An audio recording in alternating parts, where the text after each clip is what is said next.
పాపం ఇక్కడ నిజం చెప్తాను, హైదరాబాద్ చాలా మంది వచ్చి కోచింగ్లు అని చెప్పేసి నానా కష్టాలు పడి వాళ్ళకి ఎవరికో బ్యాక్ డోర్ అని చెప్పేసి కొన్ని ఉంటాయన్నమాట.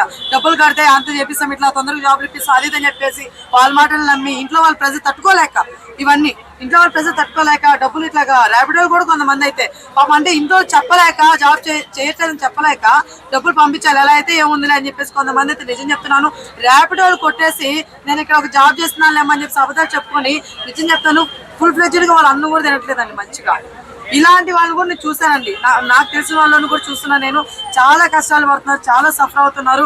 సో దయచేసి నేను ఒకటే చెప్తున్నాను, పేరెంట్స్కి వీళ్ళ మీద ప్రెషర్ పెట్టద్దు, పిల్లల మీద ప్రెషర్ పెట్టద్దు.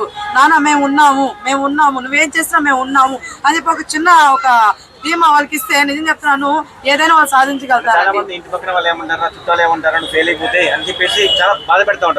అదే అండి, చుట్టాలదే ఉంది అది పక్కింటి వాళ్ళదే ఉంది చెప్పండి. ఈ రోజు మాట్లాడతారని మనం ఒక తప్పు చేసినా కూడా ఈ రోజు మాట్లాడతారు, మా అయితే వారం రోజు మన టాపిక్ నడుస్తుంది, తర్వాత రోజు మళ్ళీ ఇంకొక ఎల్లమ్మ పుల్లమ్మ ఇంకోటి అది చేసిందంటే అది వెళ్ళిపోతుంది టాపిక్.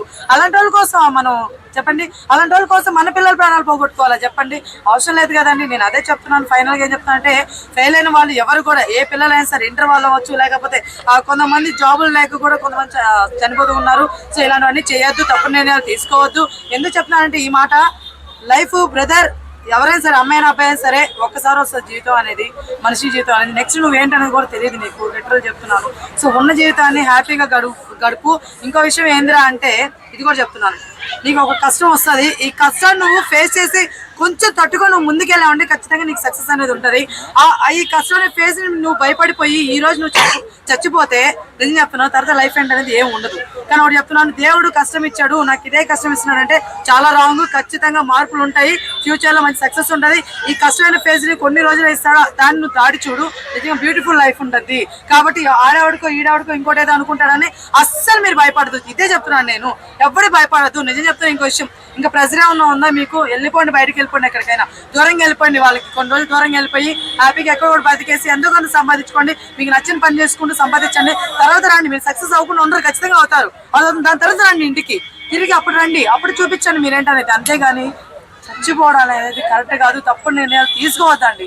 ఎందుకంటే ఆడవడ ఈడవడ ఓడవడ కాదు, ఎవడు నీ లైఫ్ని ఎవడు బాగు చేయడు, అర్థమవుతుందా? నీ లైఫ్ని నువ్వే బాగు చేసుకోవాలి, ఇది ఫస్ట్ పాయింట్. ఇంక సెకండ్ పాయింట్ చెప్తున్నాను, ఇది ఫైనల్గా ఏం చెప్తున్నానంటే ప్రాణం విలువ నిజంగా తెలుసుకోండి, అర్థం చేసుకోండి. మీ ఇంట్లో వాళ్ళైనా సరే మా అయితే సంవత్సరం ఏడుస్తారు, బయట వాళ్ళైతే 2 రోజులు ఏడుస్తారు, అందుకు నీకు తెలిసిన వాళ్ళైతే 3 రోజులు ఏడుస్తారు. కానీ లైఫ్ మొత్తం నీ లైఫ్ పోద్ది, అర్థమవుతుందా? నీ లైఫ్ పోద్ది. కాబట్టి తప్పుడు నిర్ణయాలు తీసుకోవద్దు.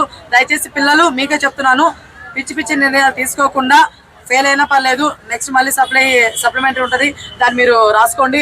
లేదురా అనుకుంటే దీన్ని పక్కన పెట్టేసి ఇంకేమైనా మీ టాలెంట్ ఉంటే దాని వైపు అడిగేయండి, అంతే.